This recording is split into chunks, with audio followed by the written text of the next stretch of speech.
Folks, Black Star Network is here. Hold no punches! I'm real revolutionary right now. Support this man, Black Media. He makes sure that our stories are told. Thank you for being the voice of Black America, Roland. Stay black. I love y'all. All momentum we have now, we have to keep this going. The video looks phenomenal. See, there's a difference between Black Star Network and Black-owned media and something like CNN. You can't be Black-owned media and be scared. It's time to be smart. Bring your eyeballs home. You dig?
folks, today is April 7th, 2026. Coming up on Rolling Unfiltered. Actually, we're just going to skip our intro. I am live 2 blocks from our studio.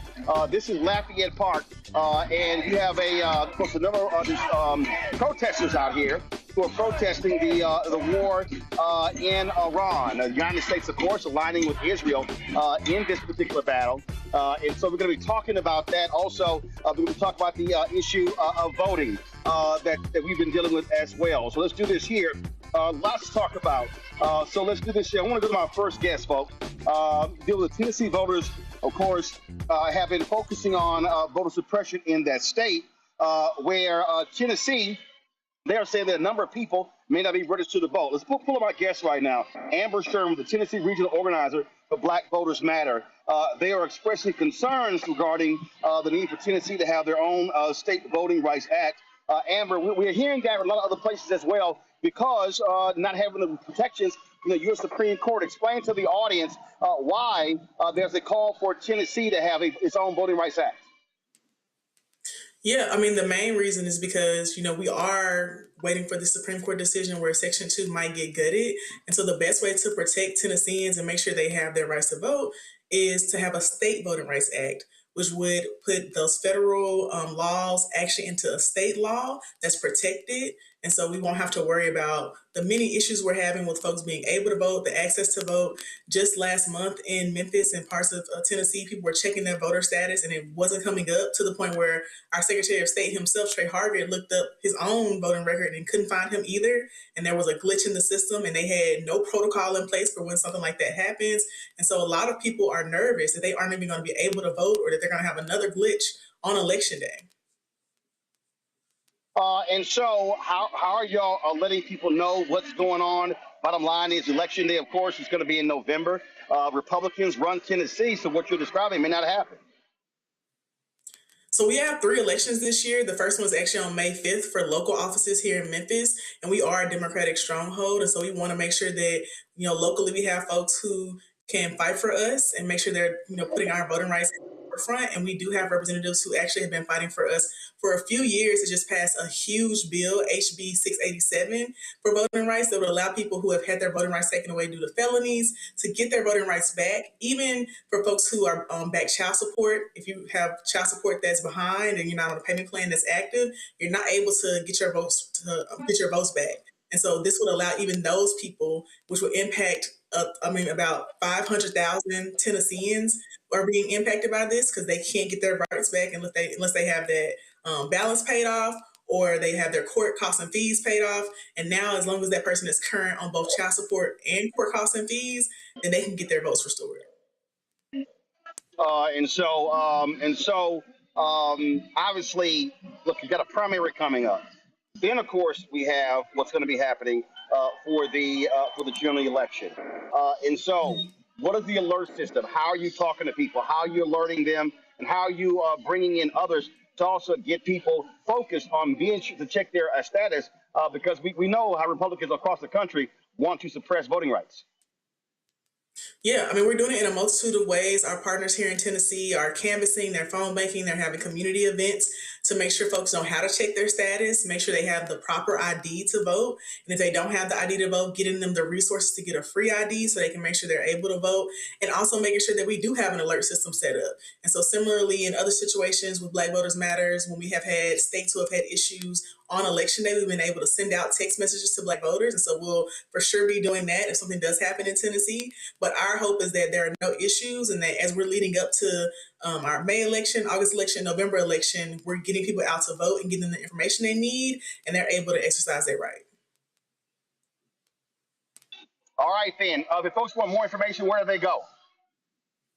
They can go to blackvotersmatter.org. It's also Black Voters Matter on Instagram with no A in the middle.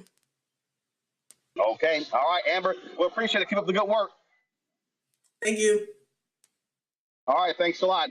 Folks, I'm here again in front of Lafayette Park here in the nation's capital, which sits right in front of the White House. And you have this protest here regarding the war happening in Iran. Now, check this out. Earlier today, Donald Trump sent out this statement on Truth Social. This shows how nuts this guy is. He said a whole civilization will die tonight. never to be brought back again. I don't want that to happen, but it probably will. However, now that we have complete and total regime change, where different, smarter, and less radicalized minds prevail, maybe something revolutionarily wonderful can happen. Who knows? We will find out tonight. One of the most important moments in the long and complex history of the world, 47 years of extortion, corruption, and death will finally end. God bless the great people of Iran. So that's what Donald Trump actually tweeted. I want to bring in my panel right now and talk about this madness. Dr. Mustafa Santiago Lee, former senior advisor for environmental justice at the EPA, joining us from D.C. Randy Bryant, entrepreneur, author, speaker, creator of a Truthing Game out of D.C. Dr. Larry J. Walker, associate professor, University of Central Florida, out of Orlando. And so I'm gonna walk over here, y'all. So I want to hear y'all, so y'all can hear some of the speakers who are here in front of Lafayette Park. Here we go. Hold on. Please give it up. The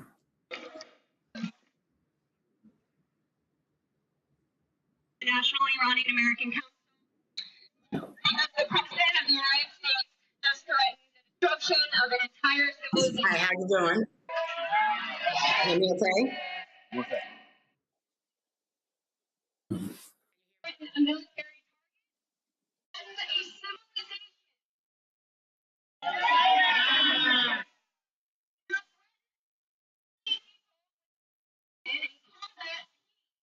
You cannot say this is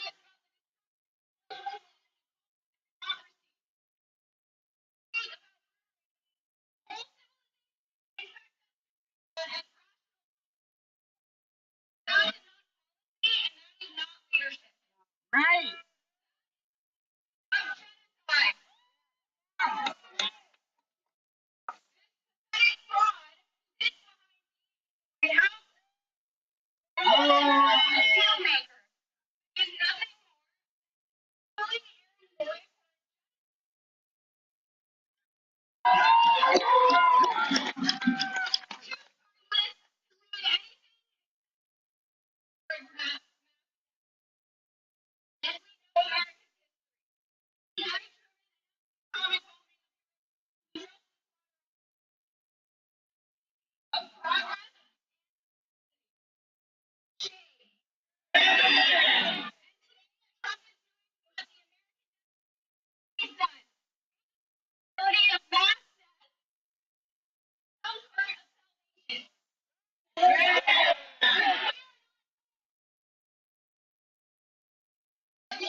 I mean, to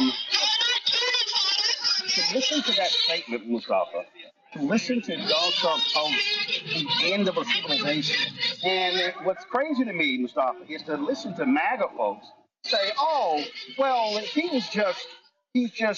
is part of his negotiating tactic. What do you say?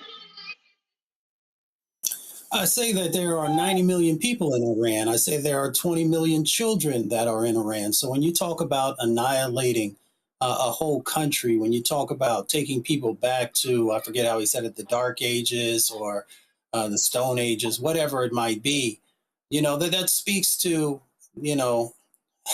unfortunately, someone who is disconnected from humanity, someone who feels that war is always the answer because you have a few more dollars, a few more missiles, a few more guns, those different types of things. And we have become desensitized. We become desensitized to destruction. We become desensitized to death. So when you hear him say things like that, he sounds like other despots over the years, other authoritarians who have literally caused genocide to happen in many locations, across our planet. And we have to, re-embrace our humanity. We have to make sure that we are standing up for, what is right. And unfortunately, we are being led by an individual who doesn't seem to care about life, doesn't seem to care about children, doesn't seem to care about a future, and is willing to take us deeper into a war that could escalate into something that, is much more deadly than has been so far. And it has already been deadly for both our soldiers and for the folks who are living there. Larry, this is the sheer stupidity of MAGA. This is Clay Travis. He goes, Donald Trump has made hyperbolic comments as part of negotiating tactics for a full decade, especially on social media. And yet people still run around like insane people reacting to his posts on here. Truly don't get it. How about this, you idiot? He's sitting in the Oval Office. So what? We're supposed to say, let's not take him seriously by threatening to end civilization of an entire nation of 90 million people tonight. That's how stupid MAGA people are. If Joe Biden or Barack Obama did that as president of the United States, these people would be losing their minds.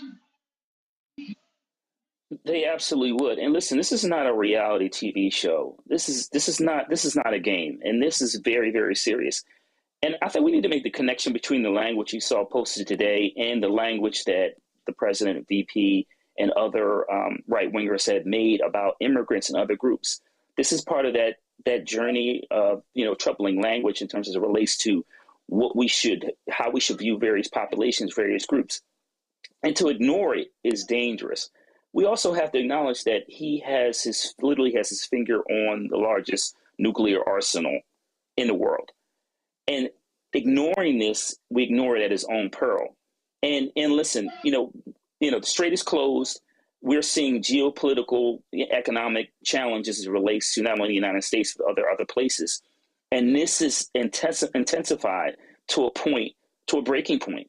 Now, whether he decides to do something at 8 p.m. tonight or use troops to invade Iran or off the coast, we're in it right now. And it's going to be really important for Republicans, more than the two I've seen speak up and put out statements today, to say something before we find ourselves at the edge of a knife and then there's no coming back.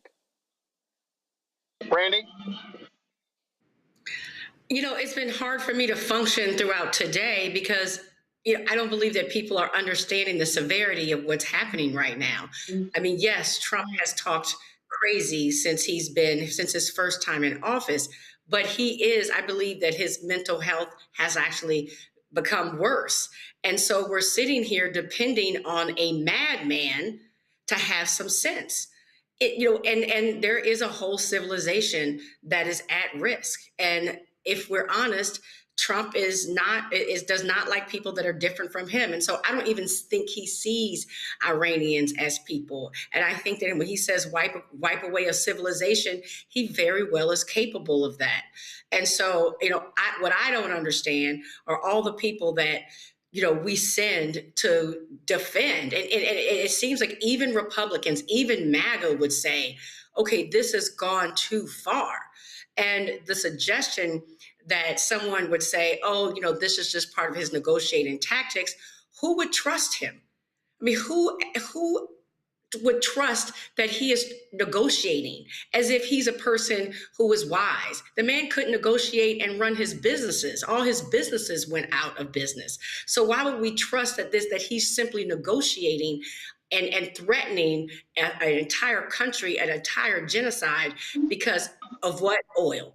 I don't trust it. I'm frankly just very nervous. Absolutely. And obviously, we've seen the impact on the economy as a result of the action in Iran. And Trump keeps issuing threat after threat.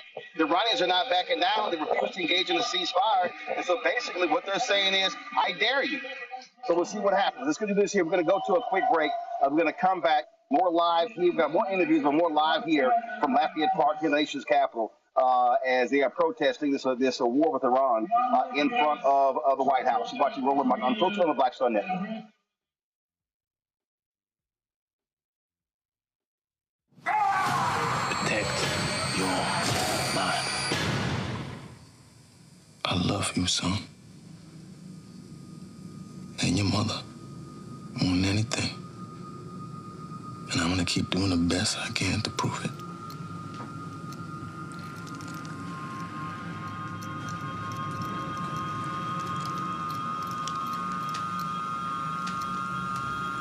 If you're seeing it in your mind, you can create it. Protect your mind, son. It's your greatest asset. Protect your mind.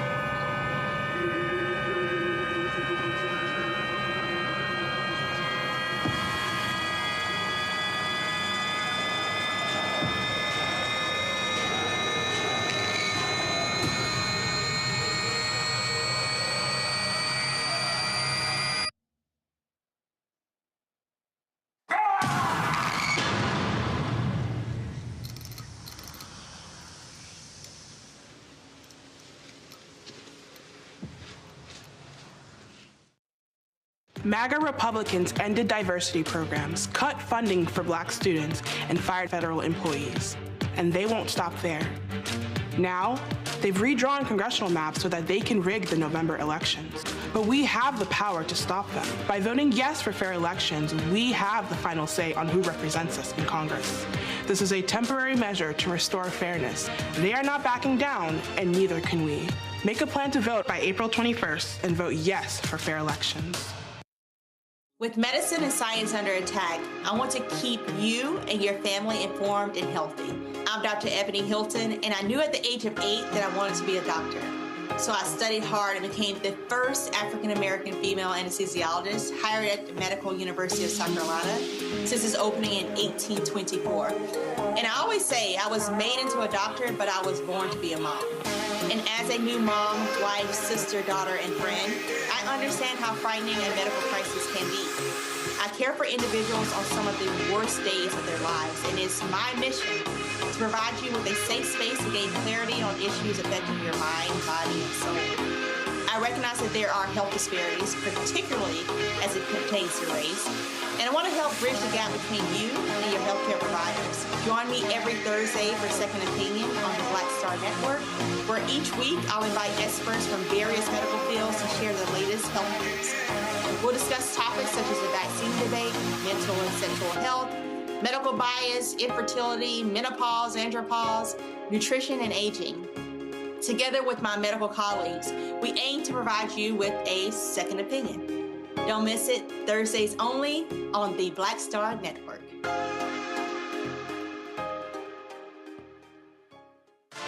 A decade of love, joy, and power.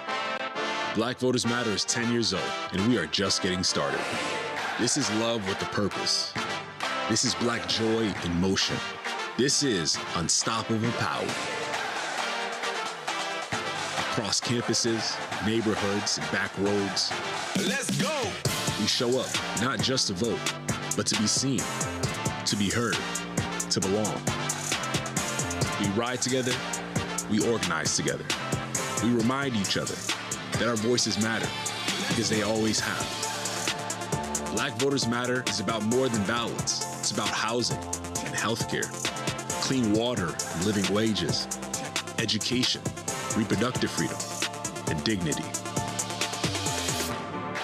It's about turning pain into action, turning belief into movement, turning community into power. We don't wait to be invited. We bring the energy. We bring the love. We bring the people. Because when Black communities come together, we don't just survive, we thrive. This is how change happens. This is how history moves. We organize, we build, we win. Hey everybody, I'm T.D. Jakes, and I want to encourage you to watch Roland Martin Unfiltered. It'll blow your mind.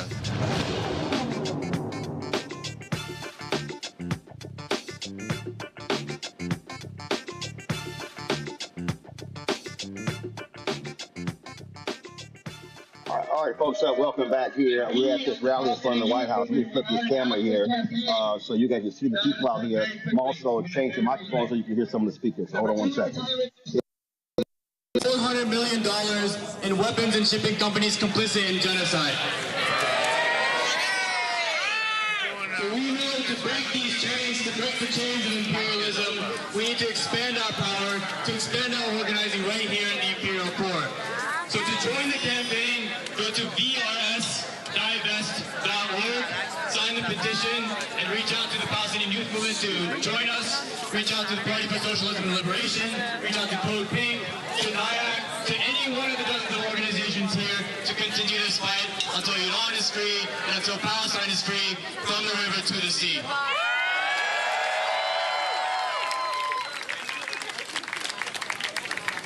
Thank you.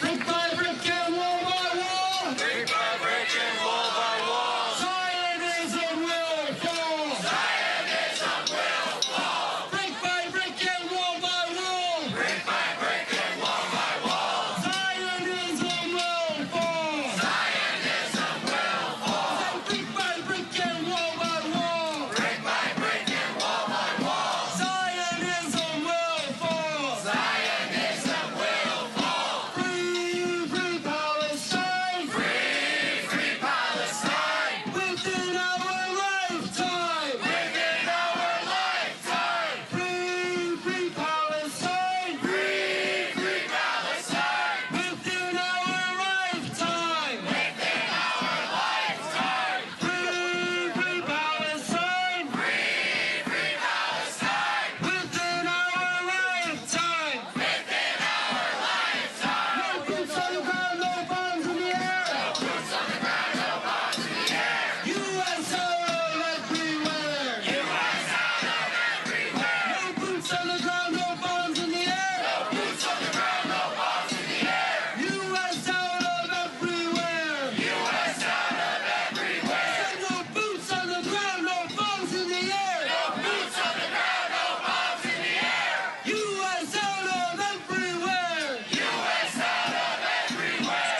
Okay, now we're gonna have a speaker from Code Pink come up. Anti-imperialist feminists who know that since 1979 there has been 47 uninterrupted years of war against the Iranian people. When they opposed war upon us between Iran and Iraq. When they sanctioned us, depriving our children of medicine, of food, of the things they need to live.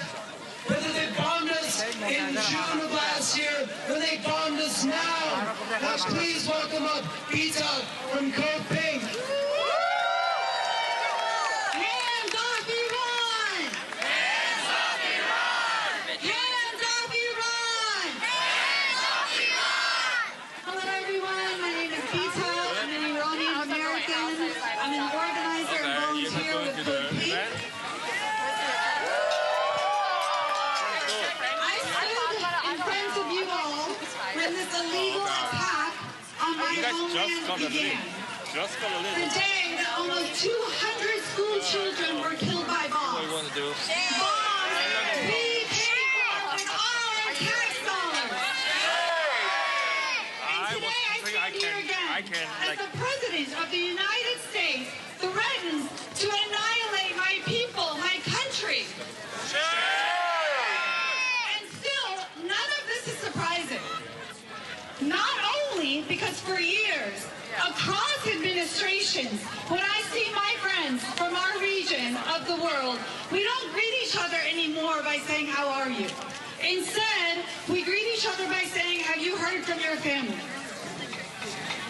But also because this country is rooted in genocide. Talk about it! It is not some sort of break from the past. It is the foundation of this country. Talk about it! And the Zionist apartheid regime occupying Palestine, Palestine operates on the same logic. Displacement, occupation, ethnic cleansing, all funded, armed, and protected using our tax dollars. And from Palestine, where we are still witnessing an ongoing genocide in real time, to Lebanon actively being ethnically cleansed, to Iran being threatened with complete annihilation, to watching our black and brown neighbors being targeted right here on our own streets. Talk about it! This is a continuous pattern of violence that is all rooted in the same system. And guess what? Whatever part of that seems far away right now will not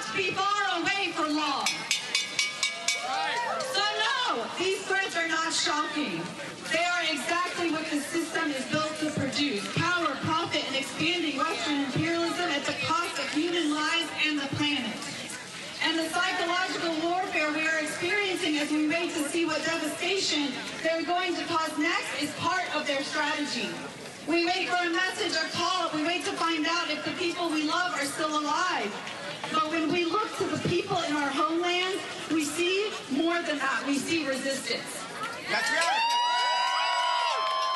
There are 90 million people in Iran right now waiting to see what comes next, but they're not just sitting around waiting.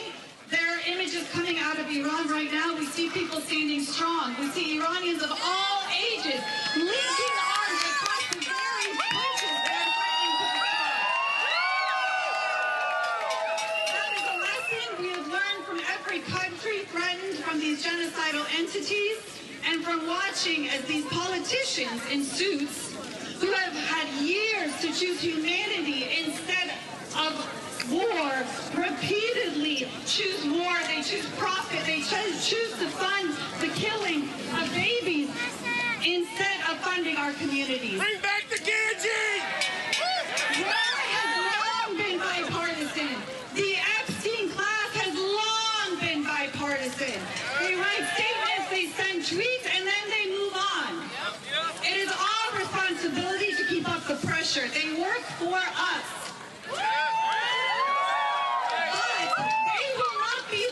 Keep us safe. We keep us safe. Who keeps us safe? We keep us safe.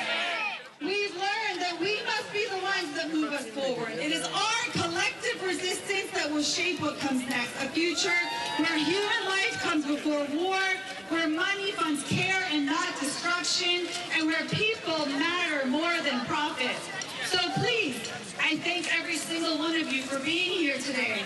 But don't let this be something where you go home and you return to business as usual. Talk to someone, organize, build with your community, join movements, join organizations. Speaking of which, tomorrow, if you want to join us in the halls of Congress, you can meet us at 10 a.m. in the Rayburn building so we can keep up the pressure on these politicians that think they can tweet something and then go home. And on Thursday night at the House of Palestine, Coach Pink is doing a bird dogging training. So please join us for that at 5:30. Come and learn how to hold these people accountable and continue to connect with your communities and continue to get out on these streets. We cannot stay quiet. We are the ones that have the power. Who has the power? We have the power! Thank you. All right, I'm going to go back to our panel here. Let me say this here. Bring in Mustafa, Larry, and Randy as the protest continues. And so I want to read for y'all. Again, what we have here is something that is pretty much insane. In this country, we have this diplomacy by social media. And so moments ago, the crazed person sitting in the Oval Office sent out this particular post on Truth Social. Let me read this for our panel. Based on conversations with Prime Minister Shehbaz Sharif and Field Marshal Asim Munir of Pakistan, and wherein they requested that I hold off the destructive force being sent tonight to Iran, and subject to the Islamic Republic of Iran agreeing to the complete, immediate, and safe opening of the Strait of Hormuz, I agreed to suspend the bombing and attack of Iran for a period of 2 weeks. This will be a double-sided ceasefire. Let me make sure my audio is on. The reason for doing so is that we have already met and exceeded all military objectives and are very far along with the definitive agreement concerning long-term peace with Iran and peace in the Middle East. We've received a 10-point proposal we received a 10-point proposal from Iran and believe it is a workable basis on which to negotiate. Almost all of the various points of past contention have been agreed to between the United States and Iran, but a 2-week period will allow the agreement to be finalized and consummated. On behalf of the United States of America as president and also representing the countries of the Middle East, it is an honor to have this long-term problem close to resolution. Thank you for your attention to this matter, President Donald J. Trump. Mustafa, here's the problem. We've heard this crap before. We've heard Donald Trump proclaim these things, and for Iran to come out and say it's not true. So the question is, who can actually believe anything that he says? He comes off as a madman. Who the hell negotiates a war on social media? Nobody we've ever seen before. It doesn't make much sense. Of course, there are those conversations that are happening behind the scenes, but you don't tell people what your war plan is. You don't tell people I'm bombing you at whatever the time is, 8 o'clock on a Tuesday evening. So this is all, it's not just dystopian. It is just irresponsible, and it's dangerously irresponsible, whether about how the diplomacy is going or the war actions that are going on. Most folks don't travel, and I understand that. So let me just share with folks real quickly. Iran is an ancient civilization. It's over 6,000 years old. And if you ever go to many of the countries in the Middle East, the cities look like our cities. So a part of the dehumanizing is helping and making sure that you think that the folks don't live like you, don't love like you, don't care like you. And that's how they're able to get away with some of this stuff by, desensitizing us. And so, when you see a president who continues to, spout all this disinformation and misinformation, we've just got to be mindful of what's really going on. And we've also got to understand, as Marvin Gaye said, that war is not the answer. So we should always be focused on diplomacy, and we should always be focused on making sure that people are protected in both our country and in other lands. And Randy, we've seen how Donald Trump and his cohorts have manipulated the stock market. He'll come out and say, we have a deal, stock market goes up. And then you don't have a deal, stock market goes down. And so no one knows for real if what he's saying is the truth or not. This is the reality of who this man is. He cannot be trusted. Again, we've never had, you had presidents who have utilized media, things along those lines. This is different when he posts whatever on social media, and then what? We're supposed to believe it, not believe it? Again, right, Rick played Travis earlier, like, well, this is his posturing. Well, what the hell is this? Is this posturing or is this real? Right. And one thing we do know for a fact about Donald Trump is that he is a liar. He has been consistently lying since the beginning of his tenure, and he continues to do so. So we don't know what is real and what is not. What we also know is that he is very focused on making money for himself and for his cohorts. And so he is manipulating the stock market. We cannot call it anything else but insider trading. We've seen how people have dumped stocks and bought stocks in concert with his demands and with his madness. And people are making, a lot of people are making a lot of money, as most Americans can't even afford to put gas in their tanks right now. There's so much going on that we don't even know what the reasoning is for us being in Iran. And the only people who support him are those who want to support him in whatever he does, including threatening to wipe out an entire civilization. Absolutely. And that really goes to it, Larry. You don't know what to believe. This man lies about lies. And so he could be posting this and then go, oh, that was our rules, we're still going to attack. But it is insane to think that someone is threatening to destroy an entire civilization. That is not the language that should be coming from a commander-in-chief. Not at all. And, Mustafa hit on, a number of important points in terms of how old Iran is as a civilization going back thousands of years. But Roland, this is a complete contradiction what we've heard not only in posts of social media, but the last couple of days in press conferences, when he's used very graphic language in terms of wiping Iran off the face of the earth. And these are not the kind of comments you hear from a country run by, led by someone who believes in democracy and fairness and international law. And you've heard many commentators talk about not only the language and possible actions will be war crimes. And I think this is a really important point that shouldn't be lost on when we talk about the rhetoric. The other important point, Roland, as relates to that statement is the strait is not open. And they're not going to open the strait because it is a strategic they have a strategic stranglehold on maintaining or keeping the United States and Israel in terms of some of these attacks to at least minimize them and protect the nation. So they're not going to open a strait, and they may never. It is straight in terms of who passes in and out. May never be the same regardless of whatever agreement is reached to in a couple of weeks, couple of months, or a couple of years. But the bottom line is that this is a very dangerous time. In a couple of days, he could decide to use soldiers to invade Iran. We don't know. I mean, we've heard everything's a 360. One day you hear destroy, next day is we got a peace agreement. And the 10-point plan that he's talking about with Iran, they're going to want each action item. And I'm not quite sure as president or whoever's negotiating on behalf of the United States that he would agree to it. And so we're going to find ourselves resetting on this issue in the next 24 to 72 hours. Absolutely. So I just want to give folks again another shot here. So you'll see here, we are here on what we call Black Lives Matter, what used to be here, but the Republicans forced the city of Washington, D.C. To take it up. And so this is literally one block from the White House. And so you got the hotel here. So you see in the back there. So the protesters are standing here along the street of 16th and H.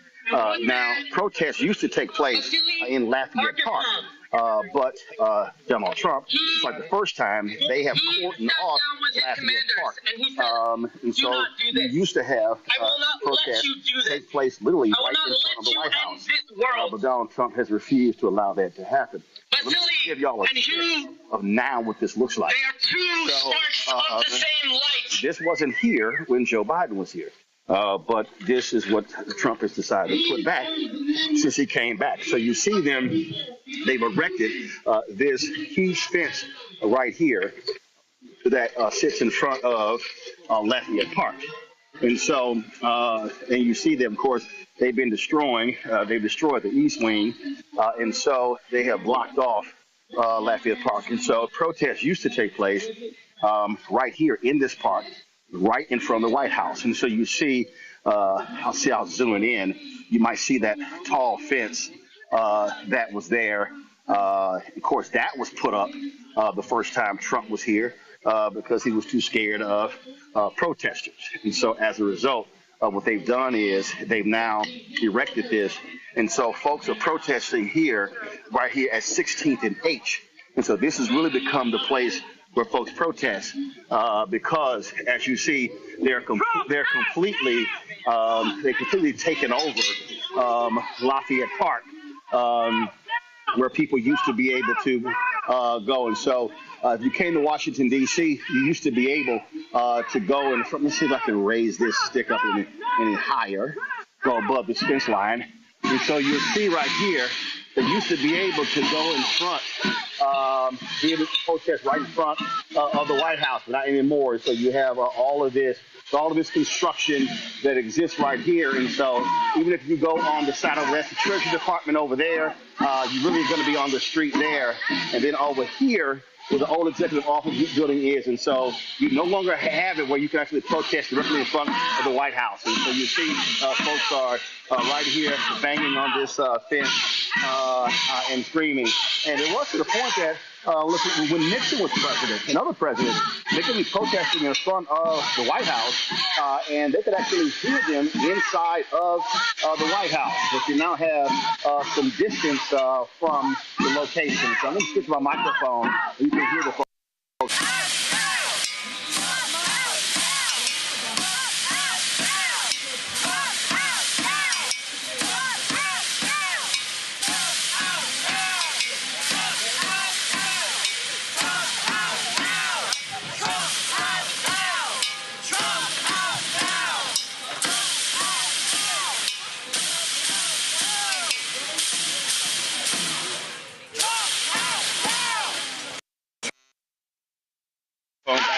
So I'm about to walk back over here. And so again, sorry, I'm live right now. Sorry. So you see, again, you have folks who are still out here to finish the rest of our show. So people are still speaking here. More people have actually gathered outside at 16th and 8th here in Washington, D.C. To protest this military action where the United States has gone Israel in trying to take out the leadership in Iran to rid them on their nuclear weapons, and the Iranians have been fighting back. And so the real question is, based upon this last post by Donald Trump, will we actually see a ceasefire? Will that actually take place? We don't know if that is actually going to take place. But this is what we're now seeing is diplomacy by social media. And so these folks out here certainly exercising their First Amendment rights to let folks know exactly how they feel. And so this will continue. Like I say, we're located literally just 2 blocks from this position right here. So I'm going to head on back to the studio, and we'll see what happens next. Will we see another social media post come from Donald Trump with regards to what's happening in Iran? They've been threatening, the United States has been threatening putting troops on the ground. You look at the polling data, Americans do not support putting troops on the ground in Iran. And so the jury is still out. So we're going to go to a break. We come back. We're going to talk about, hopefully we have our guests talk about the impact of this war in Iran on housing in this country. We're seeing an impact as well. So lots more to talk about. You're watching Roland Martin Unfiltered on the Black Star Network. Support the work that we do. Listen, I don't see any other Black-owned media out here. This is the work that we do. Your support is critical in supporting that work. And so please join our Bring the Funk fan club. The goal is to get 20,000 of our fans contributing on average $50 each a year. That's $4.19 a month, 13 cents a day. You want to contribute via Cash App, use the Stripe QR code.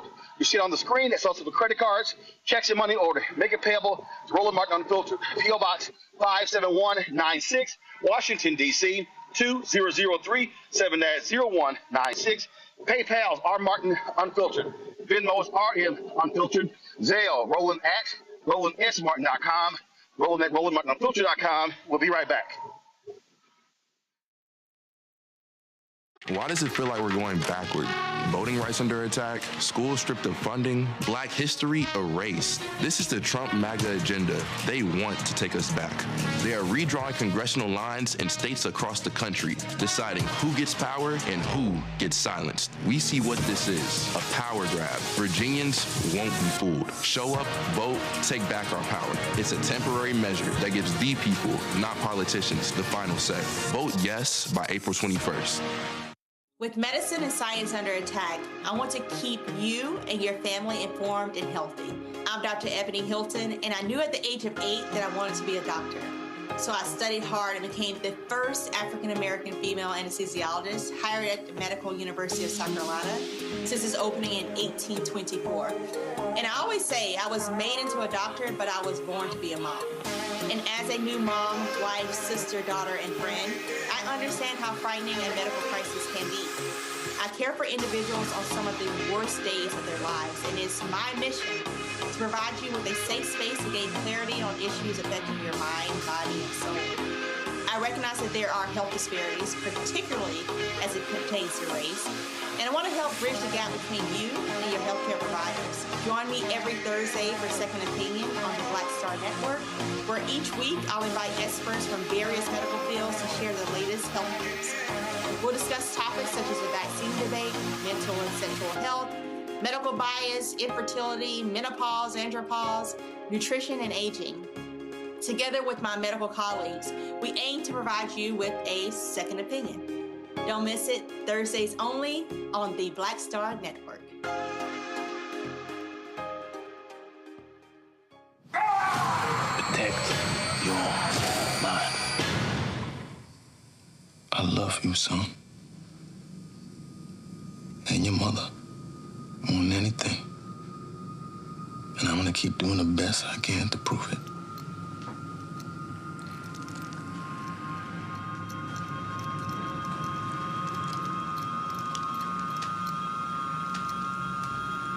If you're seeing it in your mind, you can create it.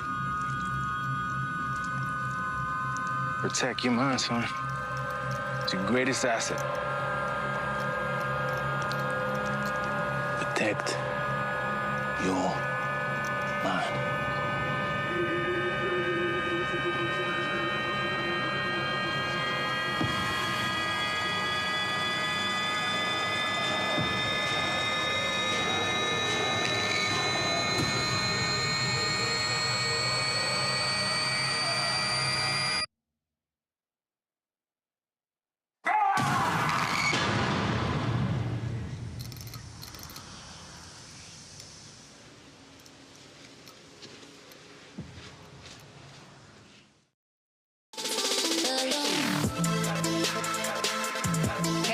Welcome to The Other Side of Change, only on the Black Star Network and hosted by myself, Rhea Baker, and my good sis, Jamira Burley. We are just two millennial women tackling everything at the intersection of politics, gender, and pop culture. And we don't just settle for commentary. This is about solution-driven dialogue to get us to the world as it could be and not just as it is. Watch us on the Black Star Network, so tune in to The Other Side of Change.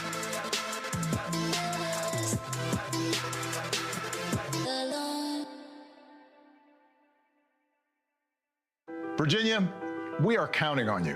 Republicans want to steal enough seats in Congress to rig the next election and wield unchecked power for 2 more years.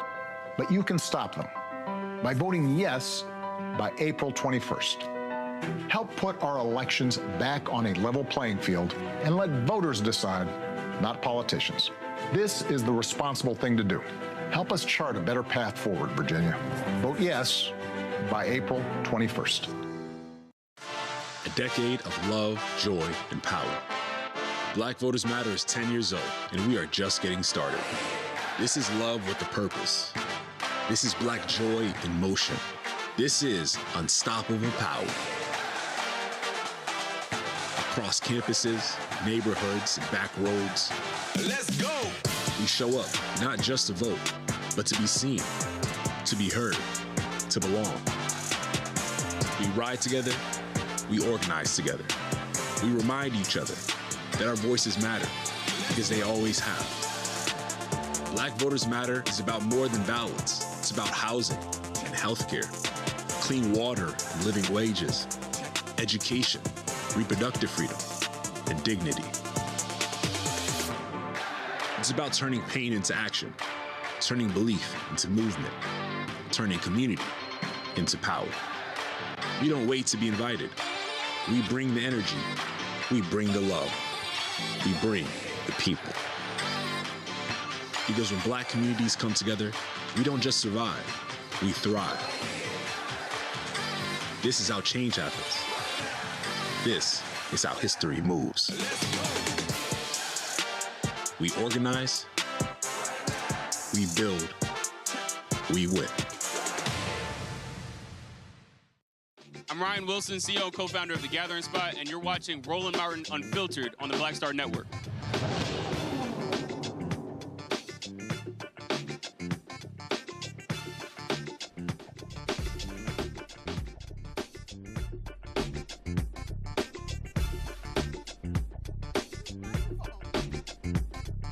All right, folks, the attacks on DEI in this country is having huge ramifications in many places. It includes various groups on college campuses, affinity groups in corporate America as well.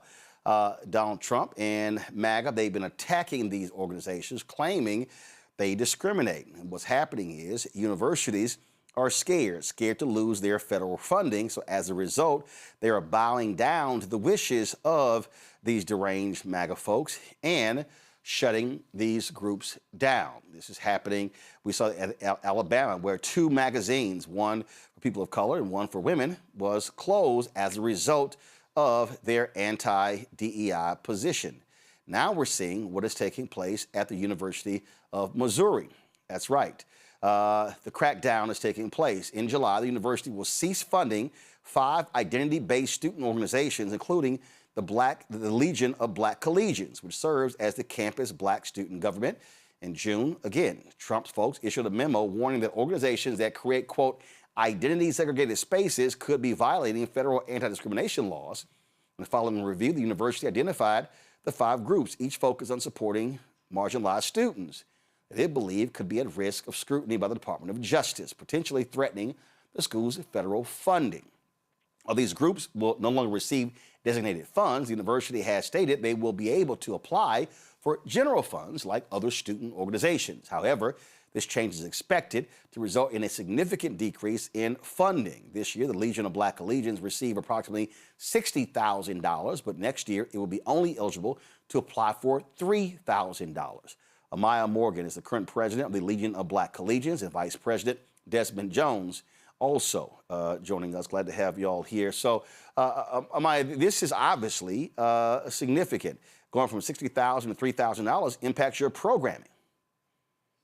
Yes, it does. We put on a lot of big programs, such as we have our own homecoming week on campus, specifically because we're not included in the typical Mizzou homecoming. We have a Black Love Week in the spring to talk about Black love through family, through love, relationships, all that type of stuff. So these are big programs that we put on. So the money that they're trying to give us will not adequately support our program. Listen, I went to PWI, Texas A&M University, and the reality is these organizations provide a sense of community, of family. It allows for Black students to be able to converse and partner with one another to be able to get through these largely white institutions. Yeah, for sure. We definitely have a small amount of Black students on campus. We only make up nearly 1,500 Black students on campus versus 30,000 students overall at Mizzou. So we are facing a big issue with DEI, and cutting our funding will definitely impact our community. Desmond, folks may remember a few years ago there were protests on the campus where even the football team aligned with Black students to talk about issues that they face. That led to a series of changes, the ouster of a couple of university leaders, and also a lot of folks stopped giving money to the university. And what I've been trying to explain to folks, that the goal of MAGA, they have been angry what took place in the aftermath of the death of George Floyd. They have been targeting Black folks. And what this is an effort to, what I keep saying, defund Black America. Yeah, this could be a part of that. I feel like a lot of the concern, Student 1950, which is the protest you're speaking about, the pressure from there was like very student to student facing, and it had been building up an angst on campus. This is a little bit different because in that scenario, you're asking administration, hey, like, look at these things that are going on. Like, we need you to address the issues that are happening on campus. This attack is coming directly from our administration and from the decision makers who were able to, for us to be in existence and essentially defunding us, is a part of making sure we're no longer there. Yeah, and obviously these universities, you look at the attacks on Ivy League schools, but also the attacks have gone all across the country. And this is Donald Trump and his maggots in the administration using their power to say, fine, y'all want to continue? We're going to pull federal funding. And Desmond, we're talking about universities. That's all research dollars. That's a whole lot of different areas, millions upon millions of dollars. And that's why universities are capitulating. Yeah, one of the things that we addressed in our meeting was like funding concerns about like where our money will be reallocated to. One of the big concerns that we had is registering as an RSO, which would be the next option that they gave us. They ran out of funding for the University of Missouri earlier last month. So essentially no organizations can apply for funding anymore. So that's a big concern of ours of if they're running out of money now, how will that be allocated for the future for organizations if they can't sustain with organizations as on a small scale as they have now? How are orgs like the Legion of Black Legions who put on events that serve hundreds of people, how are they going to be funded for the future? Questions from my panel. Larry, we'll start with you. Yeah, guys, thanks for appearing today. And so what impact do you think this is going to have on recruitment and retention? You talk about the small numbers of Black students at your institution, and I'm teaching at PWI. And so are you already hearing from some students who are considering maybe transferring based on the response from the administration? We definitely have had some huge concerns about retention and recruitment. And we brought that up in our meeting that we had together because the Legion of Black Collegians is what keeps students at the university. So for them not to take care of us, a lot of people are saying, incoming students are saying, I don't want to come to Mizzou. I'm changing my mind. I'm going to a different school. People are saying that they want to leave. But a lot of students here right now are realizing that there's a really strong need for community. So we haven't faced a lot of like, I should have transferred, but a lot of people saying like, let's stick together. Let's figure something out to make sure that our community can sustain. But definitely even before this decision, a lot of prospective students came in and said, well, there's no protections for students of color, so I don't want to go to the University of Missouri. Randy. I'm really just impressed with what you are doing and trying to do. Have you reached out to your Black alumni and what are they saying? Because I would think one great step would be any money that they were going to give to the university as a whole should be funneled to you somehow. And so that you can continue to give the Black students a community while they're on campus.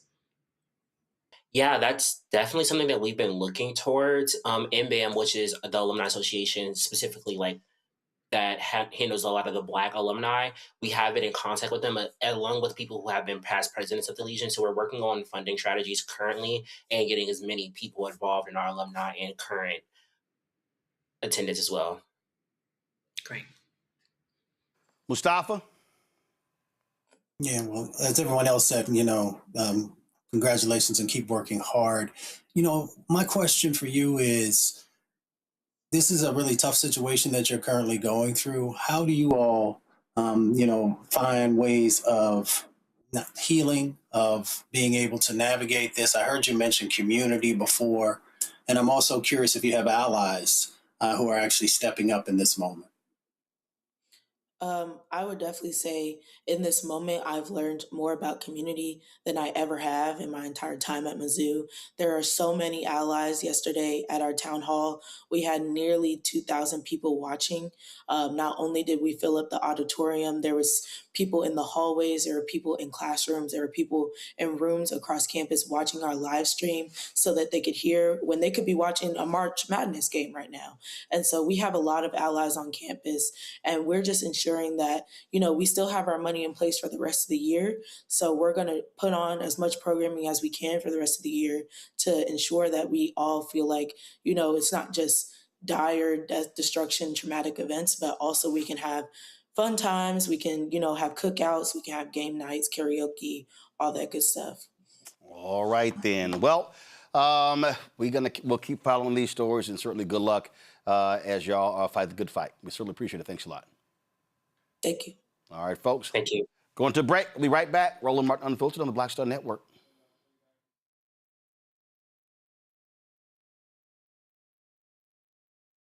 Why does it feel like we're going backward?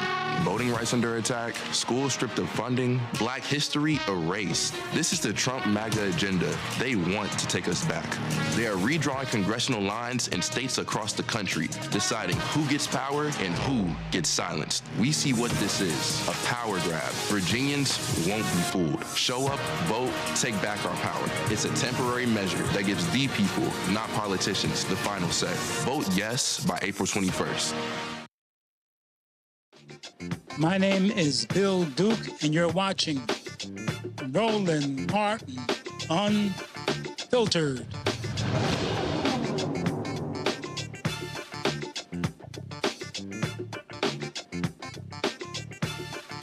Folks, time for Black Star Network headlines with Brittany Noble. Voters in Northwest Georgia will soon learn who will represent them in Congress during a closely watched runoff election for the 14th congressional district seat. In the special election, voters are deciding who will succeed Republican Marjorie Taylor Greene, a former Trump loyalist who left Congress after a dispute with President Donald Trump. The candidates in the runoff are Black Democrat Sean Harris and white Republican Clay Fuller. Neither candidate secured a majority in last month's crowded special election, leading to this decisive showdown. Migos rapper Offset is recovering after being shot outside a Florida casino Monday evening. That incident occurred near the Seminole Hard Rock Hotel and Casino in Hollywood, Florida.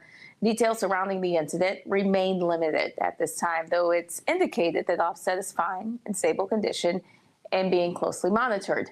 No arrests have been made related to the shooting. Well, if you remember, Offset's fellow Migos member was murdered in November of 2022 outside a Houston bowling alley.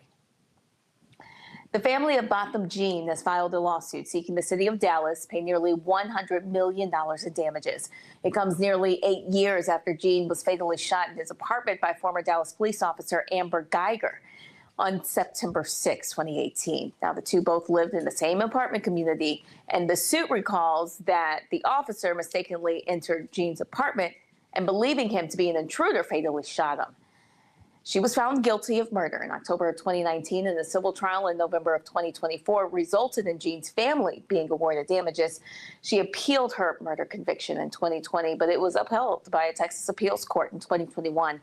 And the suit filed in early March of 2026 claims that the city tried to cover staffing gaps by assigning officers to overtime work, leading to fatigue and increased stress. Now, the suit notes that Geiger had clocked out from a nearly 14-hour shift the night that she killed Jean. A black man named Carl Jordan Jr., who was convicted and later cleared of the murder of rap star Jam Master Jay from Run DMC, could be released within days after a judge granted him a $1 million bond on Monday. But Jordan is not being released immediately since he still faces unrelated drug charges. For the time being, he remains in custody while prosecutors decide this week whether to appeal the bond decision. If they choose not to appeal, he could be released as soon as his bond paperwork is processed. The judge decided after determining that there was insufficient evidence to hold Jordan accountable for Jay's murder. Prosecutors had accused him of killing the DJ and his godfather following a botched drug deal. In December of 2025, Judge D.R.C. Hall overturned Jordan's conviction and acquitted him while upholding the conviction of Ronald Washington, who was also found guilty in connection with Jay's death. Rising gas prices are prompting major carriers such as Amazon and FedEx and the United States Postal Service to implement fuel surcharges on package deliveries. Now, this increase in fuel costs is primarily due to ongoing conflict in Iran, which has driven oil and gas prices higher from the Strait of Hormuz, a key global shipping route was disrupted by the U.S. attacks in Iran. The situation is contributing to supply constraints and is expected to make delivery more expensive.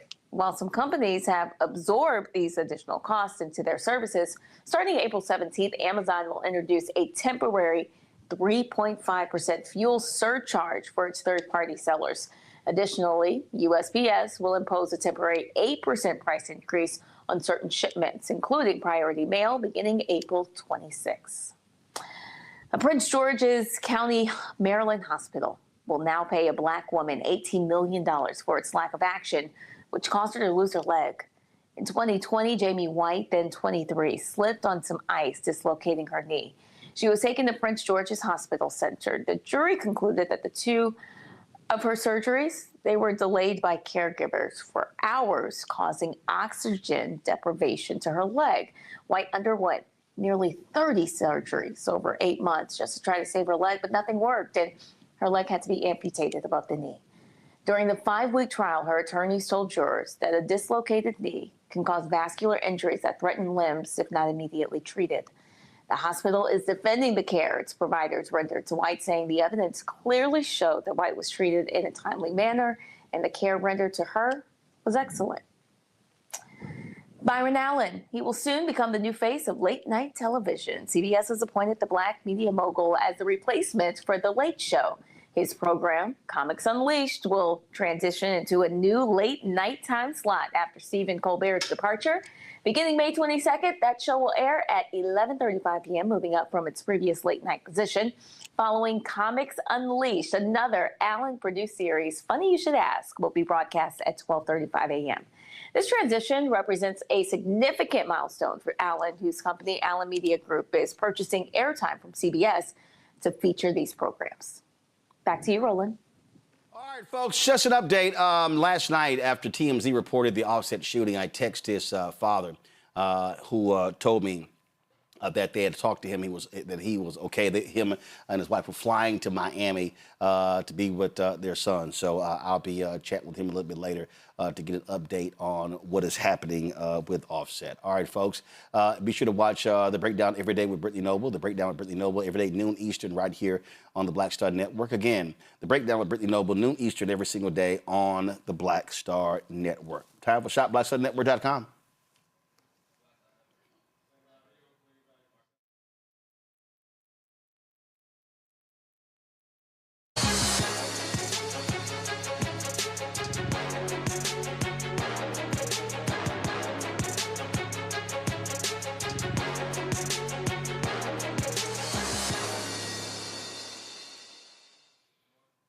All right, a lot of people talk about sustainability, and you'll certainly love my next guest who has turned this concept into wearable art. Made in Denim is an artisan jewelry brand that transformed recycled denim into unique modern pieces while helping to reduce textile waste. Tiffany Milan starts each piece with reclaimed denim, which she reimagines into textured, soulful, and contemporary designs. She joins us now from Brooklyn. Glad to have you here. All right, so it's all jewelry pieces that are out of denim. Can you hear me? Yeah, I can hear you. Can you hear me? Yeah, I got you. Go ahead. So these are all jewelry pieces, and the base of them is denim. Yes. All right. So I construct all of these pieces from recycled denim. I do the metal work as well.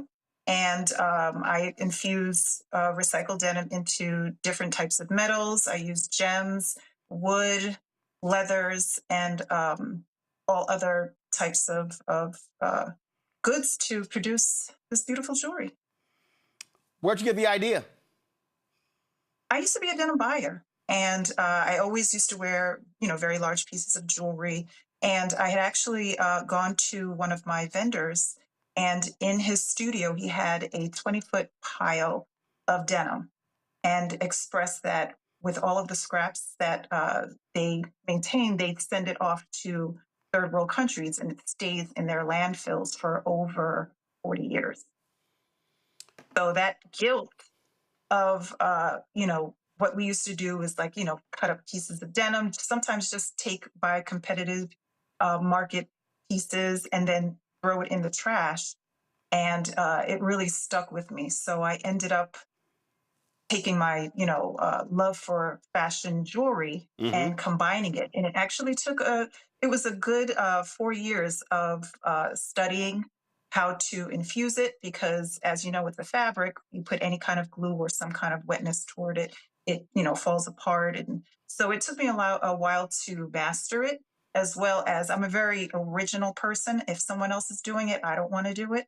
So I did a lot of research, and it turned out that I was actually the innovator of this style of jewelry.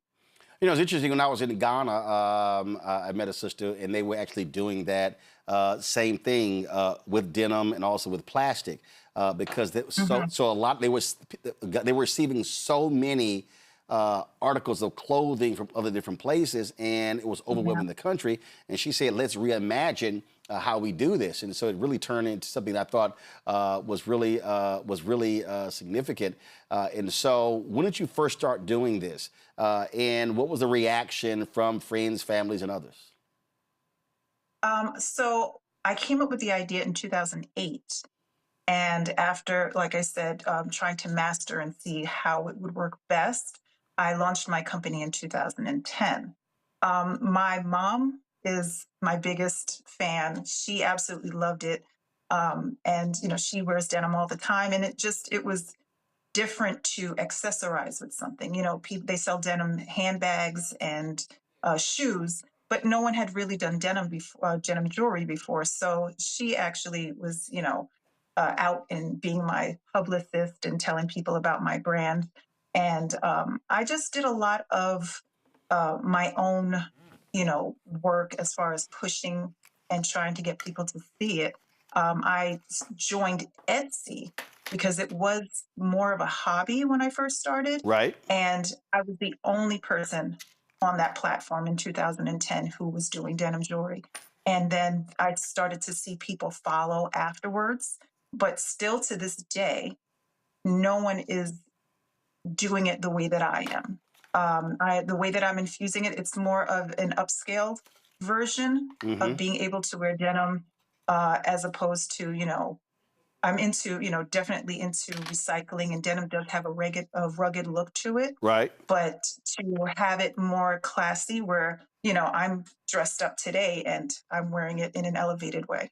So we got, of course, we got the denim earrings right here, and then we've got the the necklace right here, and then of course the for the wrist as well. All right, pretty cool here. Questions from the panel. Randy, you first. I love the jewelry you have on right now. Roland, it's funny you mentioned Ghana, because I was thinking about the upcycling. I saw the exact same thing with the jeans. Let me ask you, how do you have to care for it? Is it sturdy where it can last forever, or how do you care for the jewelry? So what I've done, like I said, I've actually also coached other people who I know make similar pieces. They use kente cloth and other ways of making like sunglasses and denim and things like that. And so I've helped. What I do is I have a special process that, again, took me a few years to master, which is I actually treat the denim. First, I have to sanitize it. Then I treat it, and I created a special coating that is on it so that it's actually waterproofed. So I have, several different types of jewelry. More of the costume jewelry would be brass, that's gold plated or silver plated. But recently I've been doing more stainless steel so that it is tarnish resistant and lasts long. And the denim is waterproof. So, these earrings, for instance, the hoops that you guys have in the studio, I wear them in the shower. Sometimes I don't even take it off, and it lasts. Fantastic. Thank you. Mustafa. Yeah, well, congratulations. And thank you for the sustainability aspect also. I know we've got about 500 million pair of jeans that go into the landfills or incinerated every year. So what you're doing is incredibly important. Mother's Day is coming up. If I walked into your shop or visited your site and asked you, what are some of your top sellers? What does that look like? What would your response be? So what I've found is a lot of the gender neutral are big sellers because, anyone can wear them. Most of the bracelets are big sellers as well. But as far as gift wise, I noticed that people like to tend to go toward the denim and diamonds, especially because there are events that way, or the denim and pearls. Okay. My mom will thank you. Larry. Yeah, can you talk about the process? I think you kind of skipped over a little bit, and you talked about that you do this on your own. So can you talk about how you developed that particular skill, and what's the timeline like when you go from start to finish in terms of the process? Sure. So what I normally do is I'll take a pair of jeans, and these are all through donations. I highly encourage thrifting. If you have a pair of jeans that don't fit you, I encourage that someone else can wear those, and that's fine. What I use are the ones that would end up in a landfill, which are, torn jeans, a lot of children's jeans, things that would, thighs rubbed out, maybe damage to it with some sort of paint or something. So those I take, and then I have to establish what the fabric is actually consists of. So more of 100% cotton works best for me than anything that has a lot of spandex and lycra in it. And those are actually the ones that take the longest to break down in the landfill. So once I established that, I sanitized the denim, and then I created my own special coating that after I wash it, I place that coating on it, and then I have to put it through several ovens and heat treatments to make sure that it adheres. And then from there, as far as the jewelry pieces are concerned, those are all pre-made. So I make all of the metal work prior to the denim. And then once I figure out what style I want to do, because I do use different washes. I'll do acid wash for some some medium wash, dark wash. It all depends. Some denim that's fun to do is, things that have patterns in it, like a leopard print denim. And then I go from there and match it to the metalwork. And then I use another type of adhesive that I had to create and start to infuse it into the metal. And this is my finished product. All right. Well, folks, listen, if y'all want to check out Tiffany's work, just do me a favor. Go to shopblackstarnetwork.com. Her items are right there on our shopblackstarnetwork.com website. You see it right there. You see all the different items. Go ahead and scroll. Keep going. You keep going. And so you can go there right now to check out her work and get Maiden Denim. So trust me, some great work there. And again, you can support her brand. You can support the other Black-owned companies that are on there as well. Tiffany, I appreciate it. Thanks for joining us. Thank you so much. All right, then. And so good luck with it. So again, folks, go to shopblackstarnetwork.com. Support all our Black-owned businesses. We created this shopping place for you to be able to support Black-owned companies. So you can check out jewelry and skincare products and all kinds of stuff right there. Go to the marketplace section right there, shopblackstarnetwork.com.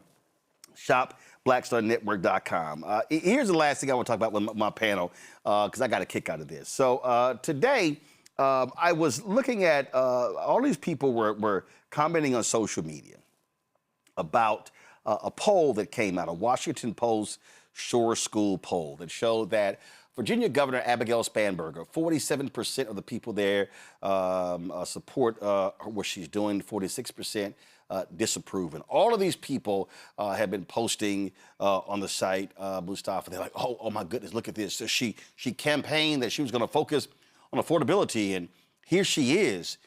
She's 3 months in, and look at her polling numbers. They've cratered. Oh my God, she ran as a moderate, and what is she doing? And I just saw somebody else say, oh, see, you see how these Democrats run? They campaign as moderates. Then when they get in, they do all kinds of different stuff. You mean, really? Y'all need to go ahead and just stop with the nonsense. It's hilarious. Now, Mustafa, here's why I think this is hilarious. First and foremost, Democrats control the House in Virginia. They control the Senate in Virginia. They control the governor's mansion. Also, in Virginia, the governor only serves one term. So who gives a damn about an approval rating that's 47%? They can run the table. Who cares? Approval ratings only matter in many cases when you have a split House or you're a Democratic governor and you got to negotiate with a Republican House in a Senate. She doesn't have to. And so it goes to shows you, and a lot of this also has to do with the fact this 10-1 referendum that early voting is taking place right now. It's going to take place on April 21st, where they will have a temporary change of the congressional maps where Democrats can potentially pick up 4 House seats in the U.S. Congress. Obviously, Republicans in Virginia don't particularly like it. And, Democrats are lukewarm, but based upon polling, 52% support it. All they need is 50.5% to actually win. So, or 50.1 to 49.9. It don't matter. You still are going to win. So it just cracks me up how the political media folks, it's amazing how they love to hold Democrats to one standard by saying, oh, look at this. She campaigned as a moderate, and look how she's campaigning. Well, Glenn Youngkin campaigned as a moderate, and then when he became governor, drove a MAGA agenda. And your point? Yeah, we just got a different set of expectations that are out there. And it is interesting because folks got to understand that it takes a little bit of time to actually get in place the sets of, priorities that you have. And so folks need to just make sure that they're being supported. We should always push our elected officials to live up to the sets of promises that they did. But we also got to understand that there's an even larger ecosystem that's going on the federal level. And we see interest rates going up. We got this housing crisis that's going on. So, we've got to continue to just stay focused and support our candidates. If you voted for this person, then, you need to ride with them for a little while, but you also hold them accountable. I was seeing all of these comments, Randy, and I was kind of like, y'all know this is irrelevant. It's really irrelevant. And I'm like, Okay, what did y'all say when when the House and the Senate actually passed a living wage? Oh, I'm sorry, is that supposed to be called leftist? People having a living wage? Okay, got it. All right. I mean, when Youngkin was governor, when Senator Louise Lucas shut down the building of a stadium. Oh, well, what is that? Leftist? Is that right? Is that conservative? What actually is that? I mean, I just need people to understand.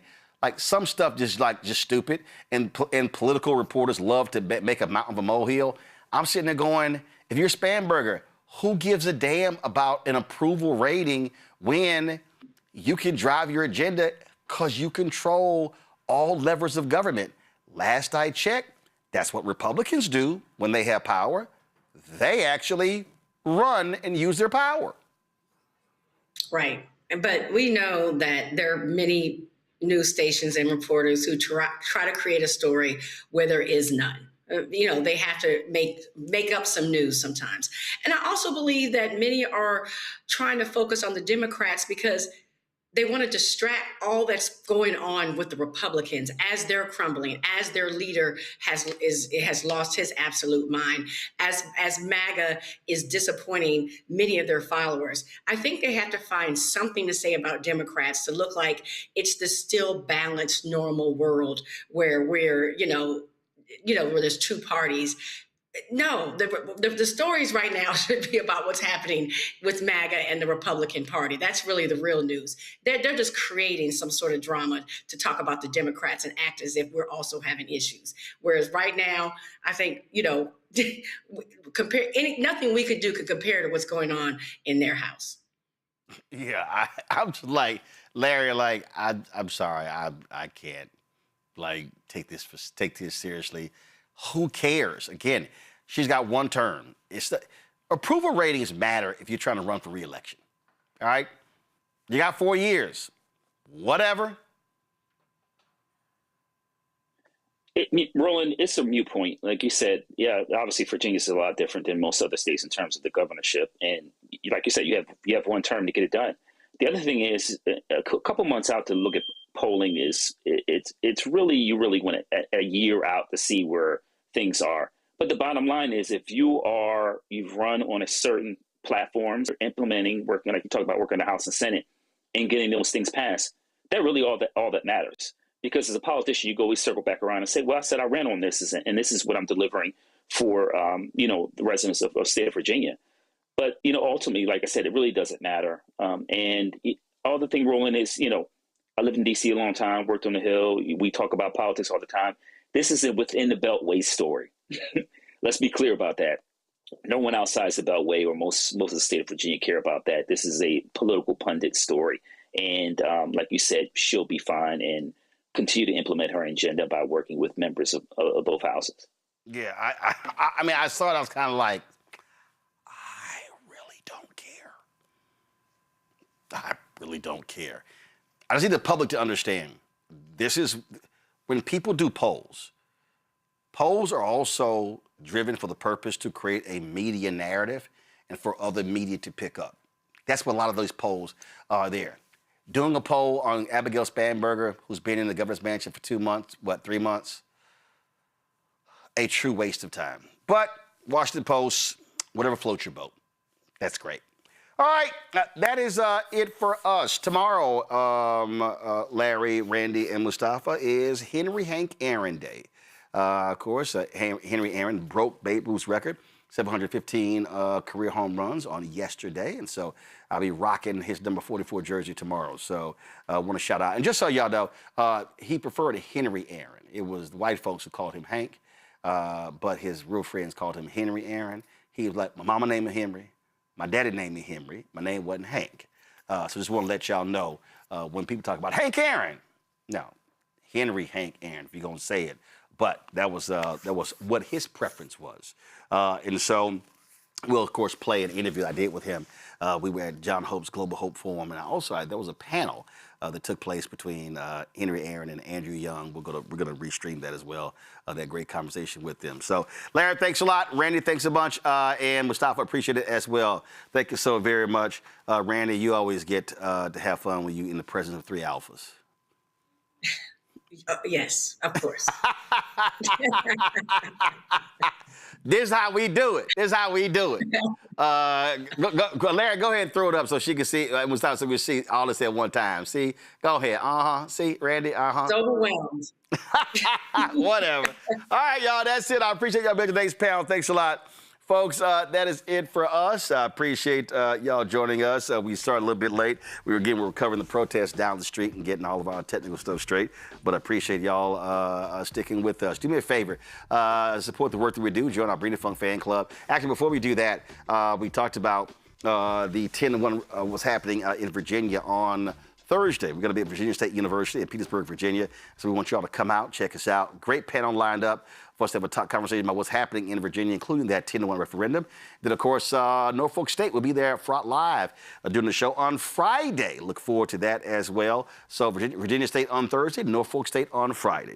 Folks, support the work that we do. Join our Brittany Funk fan club. Your support is critical to the work that we do. You want to contribute via Cash App, use the Stripe QR code. You see it right here. Also, that's for credit cards, checks, and money order. Make it payable to Roland Martin Unfiltered, P.O. Box 57196, Washington, D.C., 200370196. PayPal, R. Martin Unfiltered, Venmo, RM Unfiltered, Zelle, Roland at RolandSMartin.com, Roland at RolandMartinUnfiltered.com. Yo, get our Black Star Network. Actually, download the app. Download the Black Star Network app. Apple phone, Apple TV, Android TV, Roku, Amazon Fire TV, and Samsung Smart TV. Be sure to get our swag. Yo, I'm telling y'all, and I want to see y'all. Y'all send me an email or post it on social. I'll give you a shout out. We got our great shirts. Don't blame me. I voted for the black woman. MAGA chose between woke or broke. They chose broke.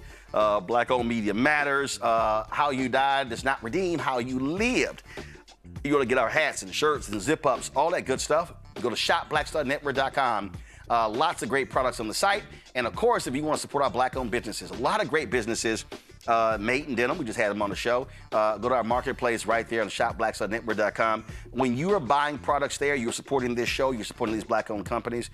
We do this to give folks a platform to sell their goods. Because, listen, a lot of these black-owned companies do not have not just big marketing budgets, they don't have any marketing budgets at all. So the ability for us to be able to promote them is important, and of course for you to be able to support them as well. We got some great stuff in there, stuff that you always get, like toilet paper. Leafy toilet paper is there. They have tissue as well, and we got other products. I mean, car wax solutions, car cleaning solutions. I mean, hair care products, skin care products, all kind of great stuff. And so we want y'all to check it out right there on shopblackstarnetwork.com. Be sure to look at the breakdown with Brittany Noble every day, noon Eastern, right here on Roland Martin Unfiltered. Remember, our new health show, Second Opinion with Dr. Ebony Hilton, drops every Thursday on the show as well, on the network as well. And so support the work that we do. All right, y'all, that's it. I'll see y'all tomorrow right here, Roland Martin Unfiltered on the Black Star Network. Holla!